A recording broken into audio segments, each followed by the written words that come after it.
Well, welcome back into the mid-Norfolk vegetable garden. We're going to be working here this afternoon because we've got a lovely sunny afternoon, and I'm wanting to start work on tidying up these borders because I've got some beetroot seeds that I want to get established and planted in, and now's the time of year to start getting those seedlings going. But the first job I've got on here is edging this old border. This is a run where we bring quite a heavy grass mower down, and over the season the edging always gets lost, compressed. With weeding in the borders, you bring soil against the sides, and we've lost the edge really for just trimming this up with edging shears, so I need to put a nice sharp edge back on it. And to do that you don't need any fancy tools. I'm going to show you how to do it, but what I'm going to use today is just this old baling twine. That's one of my favourites because it shows up quite well, but any string or twine will do. And you need a pretty substantial pair of supports that you can well push down into the earth to give you a nice firm line on which you can pull your pressure on the following cord just to get a nice tense line. So I've got a couple of old farming tent posts really. I think they're sort of pegs really for agricultural use, but sticks or firm doweling will do, but you want something that you can get a good grip on and push firmly down into the soil. So what we're going to do is just get a line on these along this edge and see how much we need to take off. So let's get that in and we'll come back and show you how much we're going to take off this edge.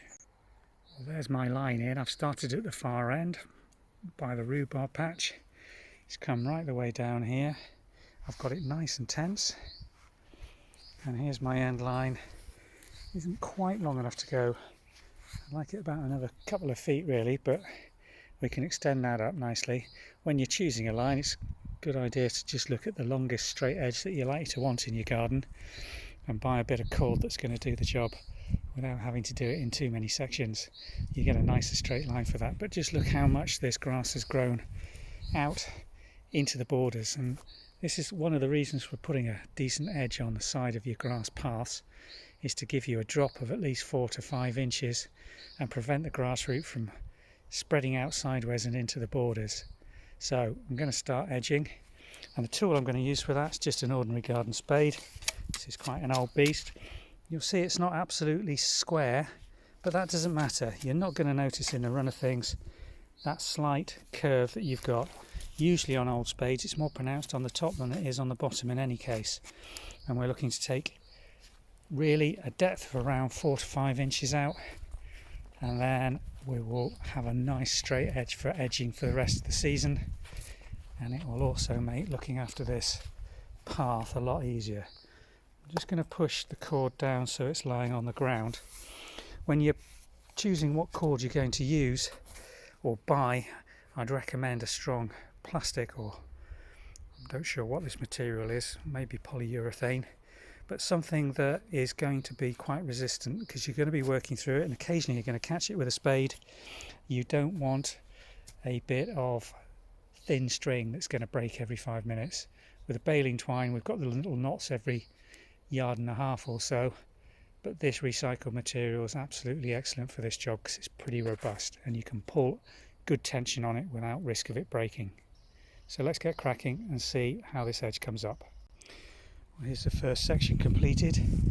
We've just lifted the turfs that we've cut away onto the border, and the next job's just to collect all those and tidy them up. We'll just take these, and we're actually going to use these to patch repair an area of path where we've raised the level, and there's bits of bare earth that I want to recover into lawn. Most of this is perfectly good, healthy turf that can be reused again if you've got a use for it. Otherwise, it can go on the compost heap or be just put into a mound to compost on its own if it's turned upside down. Only the edges will shoot. So, tidied that up. Got a nice line of edge coming. A bit more tidying to do along there. I'll finish this job, take the line up and show you the finished job in a second. And here we are, finished the line. You see what a nice straight edge we've got on that. If I just show you the far side of it, you can see we've gone down around 6 inches on these borders. We're going to weed these out now. And I think this year I'm going to actually put a nice edge of this lime green feverfew that we've got self-seeded across this vegetable area. I'm going to plant those in a row down the edge here, like a little step over hedge. It's a beautiful little plant, this weed. Flowers beautifully later in the summer. I think it will just lift this border nicely.